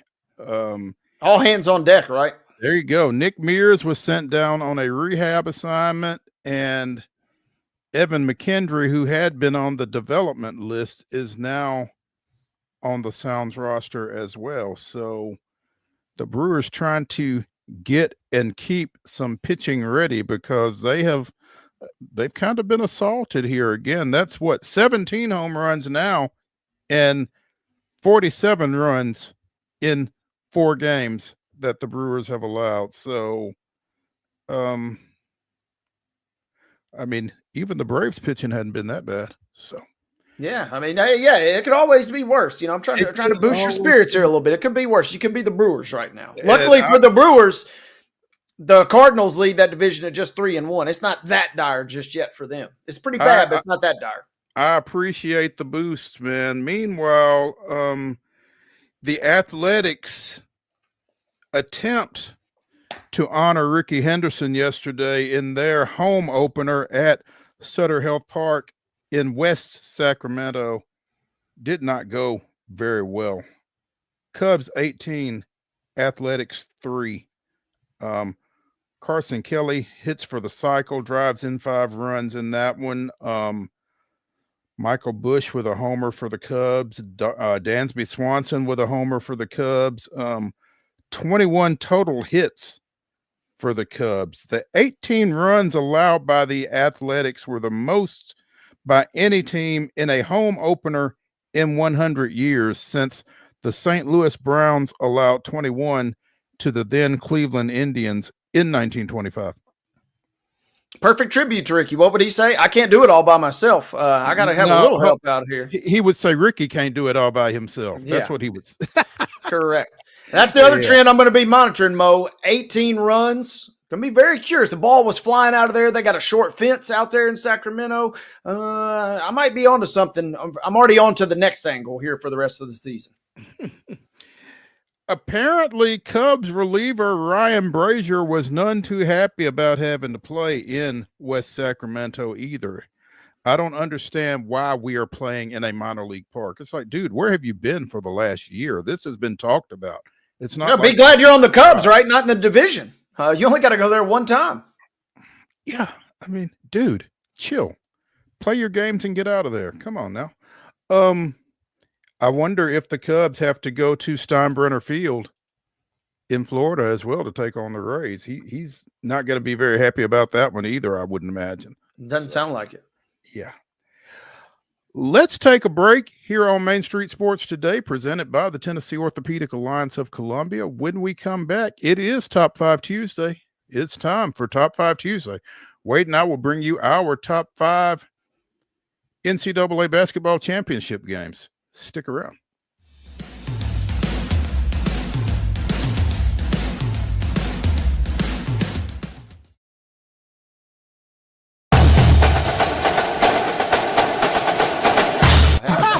Hadn't forgot that. You know what they say, let's go Stros.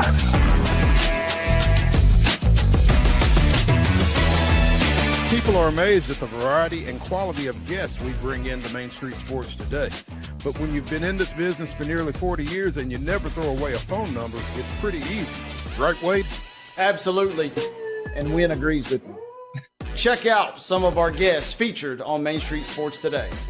Step back and catch my breath. But I expect nothing less from you, big boy. Let's get going. We make it work pretty good. So the fans are tremendous. It's fantastic. It was really amazing. They call it performance. Yeah. From preps to pros, you never know who's going to stop by, so be sure to listen to and watch Main Street Sports Today from 2 to 4 p.m. daily on the MSM TV app.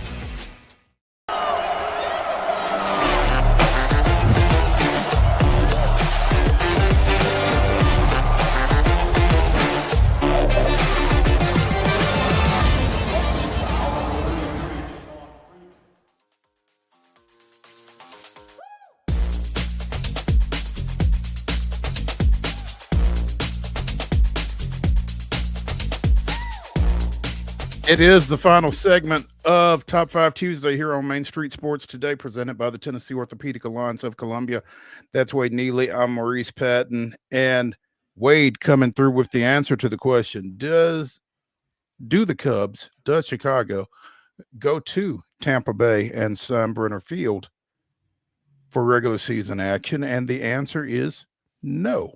Again, that's an interleague matchup, quite like the Cubs and Athletics this week, and Tampa goes to Wrigley Field in the only meeting between those two teams this year. So last regular season interleague series for Chicago. They get Tampa in mid-September and then close it out with pretty much all division games. Okay. All right. So they'll be able to do some damage in the NL Central after they get done with the Tampa Bay Rays then, theoretically. Mm-hmm. All right. Maybe not though. Tampa's 3-1 now that I look at it. Maybe the turns will be tabled, as they say. Tampa getting adjusted to their new digs. Well, Tampa opened against the Rockies though also. So take that for what it's worth. It is Top 5 Tuesday, and Wade and I, in observance of Sunday's women's basketball championship game and Monday's men's basketball championship game, will give you our top 5 championship games. Wade, the floor is yours. I'm going to start it off, but real quick, I do want to say I don't like the way that they flip-flop this now with the women's tournament. I wish they would have the men's game on Monday and then the women's on Tuesday. I enjoy kind of catching up, quote-unquote, throughout the course of the tournament, catching those, you got that basketball Jones going on. And then, the only thing on, unless you want to watch the Crown, was women's basketball last night, which is great and played at a high level. I feel like they should get their own, after the fact kind of extra hype. That's a minor gripe from me. I was having a conversation with a good friend yesterday, and he was advocating for a similar schedule set up to what you see with softball and baseball, where the women's postseason moves maybe a couple of weeks ahead of the men's postseason, so that they do kind of get a little love by themselves. Maybe, I don't know that would ever happen, but it feels like the women's game has advanced to the point, and I think there's enough interest in it that there ought to be some kind of way that they don't necessarily have to share the stage. And it's just weird. They play Friday, Saturday, Sunday, Monday before, and then now all of a sudden, boom, you're flip-flopping it. I don't necessarily like it. But, hey, it'll be fun, and we'll tune in. But I digress. But national championship games, number one on my list without question. At the ripe old age of 2 years old, I watched maybe. I don't know. I'd like to think I watched at least. As Michigan defeats Seton Hall for their men's basketball national championship. Part of that epic run, part of that crazy, wild storyline as they make their way to the championship. And Glenn Rice's 184 points, unless Cooper Flagg drops 50-plus in his next two games, should still be safe as the all-time tournament record. But I got to go with the Wolverines at number one. My number one, and this game was so hyped, man, and you wouldn't have been much older this time if you were any older. The 1988 matchup between Kansas and Oklahoma, it was an all Big 8 championship game. Danny Manning and the Miracles for KU, Stacey King, Ryan Miner, I think Mookie Blaylock was on that team for Oklahoma. Man, it was hyped as a fantastic matchup, and it was everything that it was hyped to be. Kansas won that ball game 83-79. But what a fantastic matchup that was between two teams that were so familiar with each other. And again, there was just so much buildup. And, Wade, when you get games with a whole lot of buildup like that, they don't always live up. This one did. Probably my favorite, definitely my top 5 best NCAA championship game. So I'm with you. That's my number one. Number two for me, this game would have been number one if one shot in particular had gone in. But 2010, when that 4-letter school from North Carolina beats Butler in the national championship, if Gordon Hayward's shot, which I still go back and watch, and I just wonder how it didn't go in, if that shot had fallen, it would not have been my most favorite national championship game of all time. It probably would have been a lot of folks. It's an epic game as is. Old underdog story, and Butler comes up a half-court shot, nearly banked in to win the title, but they come up just shy. So the Blue Devils knocking off Butler's got to be my number two. My number two, and I don't remember it, but, there have been movies made about it and the significance of it. 1966, Texas Western 72, Kentucky 65. First time you saw a all-black starting lineup in a national championship game, and Don Haskins had those guys on a razor's edge, and they took care of business in College Park, Maryland, winning that one over the Wildcats. Texas Western goes on to become UTEP. Don Haskins goes on to have an arena named in his honor, and, the rest is history. Yeah, 1966, Texas Western, Kentucky, my number two. No doubt. That one is an iconic game. It's an iconic game that transcends sports, like you said, right? Very, very well deserved. Probably should have been both of our number ones, to be honest. Up next for me, 2003, you got Melo, you got Jerry Mack. You really don't got to say a lot else, but when Syracuse beats Kansas, kind of putting the bow on what was just a borderline cultural phenomenon, the way that Syracuse was just blowing past teams and the way that Melo was just kind of turning the game on his head. So much fun to watch that entire team, that entire run. And then when they beat Kansas to kind of claim, just really validate their stake in college basketball is elite. I thought the 2003 title win versus Kansas was a seminal moment and really, really kind of a cool title game. My number 3, I'm going to go over to the women's side for just a second. 1996, Tennessee defeats Georgia in an all SEC championship matchup, 83-65.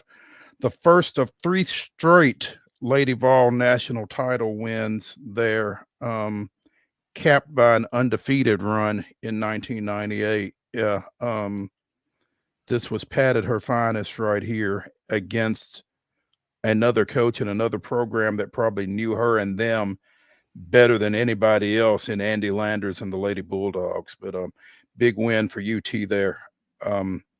After winning in 89, 91, and then running off 3 straight in 96, 97, and 98. This was the first of that 3 in a row there. That's my number 3. Good pull. Lady Vols, dominant. Man, just makes you feel good inside to think about those glory years there. Number 4 for me, Kansas is on this list again, and this time they win. And, the game kind of, depending on what school you're at, doesn't count.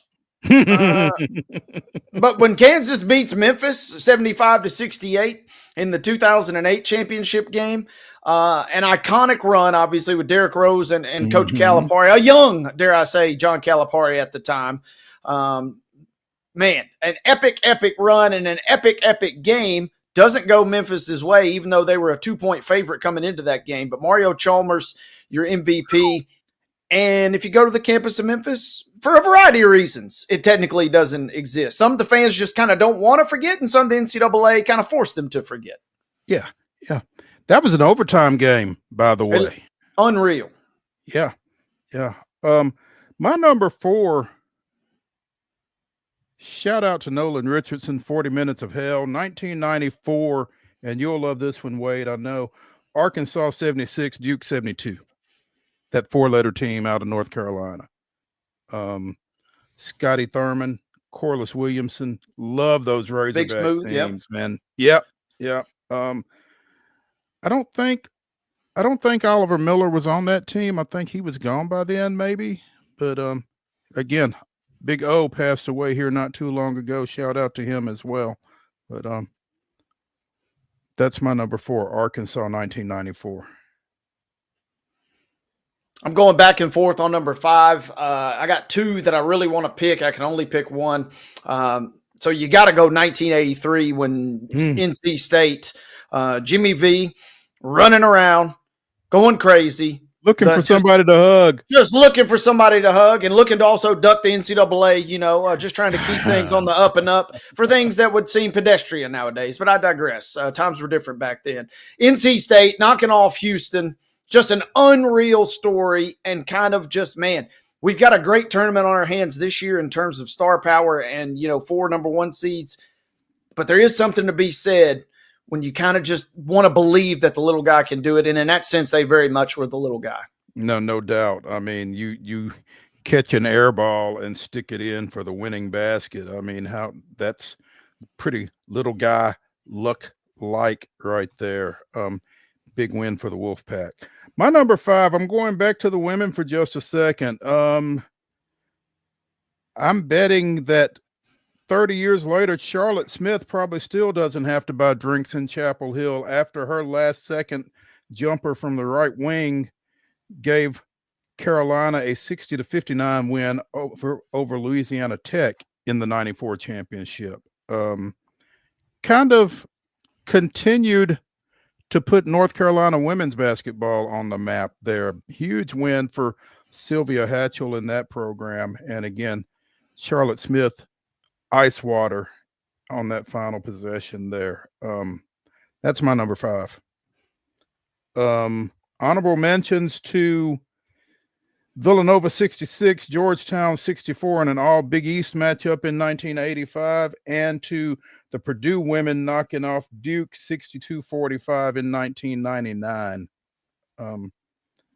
great moment for Carolyn Peck, who was recently honored by the Women's Basketball Coaches Association with the Mel Greenberg Media Award. So congrats to Coach Peck. But any honorable mentions hanging out on your list, Wade? For sure. Go back to 82. Georgetown is always the bridesmaid here is the take-home message. But you think of North Carolina, you think of the shot, you think of Michael Jordan, 63, Georgetown, 62. Not just, again, we didn't know it at the time necessarily, but that was a transcendent moment that spawned massive, massive culture shock across the country. North Carolina was a small favorite.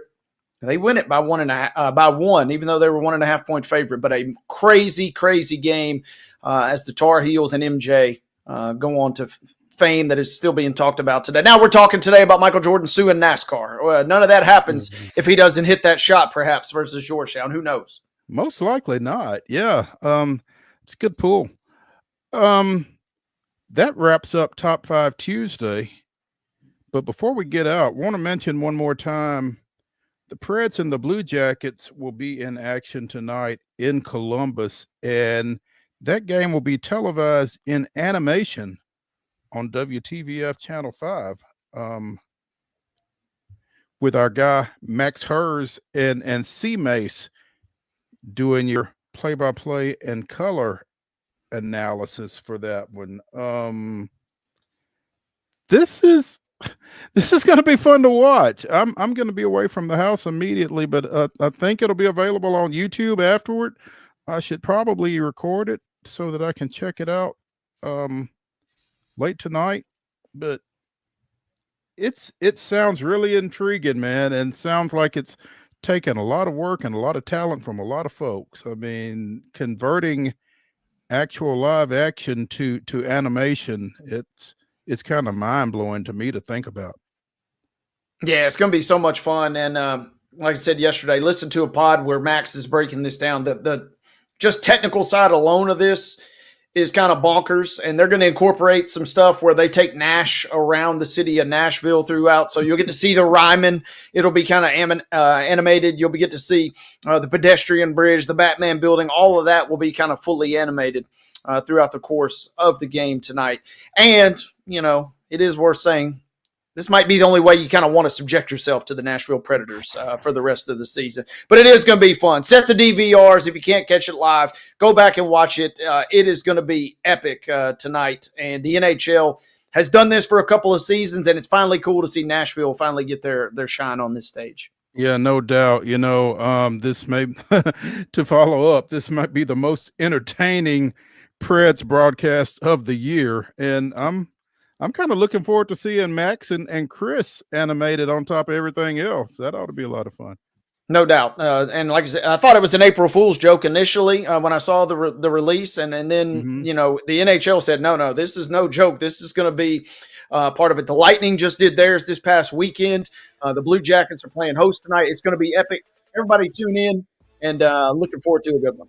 Absolutely. We'll talk about it tomorrow when we come back right here at 2:00 on Main Street Sports Today, presented by the Tennessee Orthopedic Alliance of Columbia. Y'all have a great Tuesday evening. Again, we will see you 2 bells tomorrow.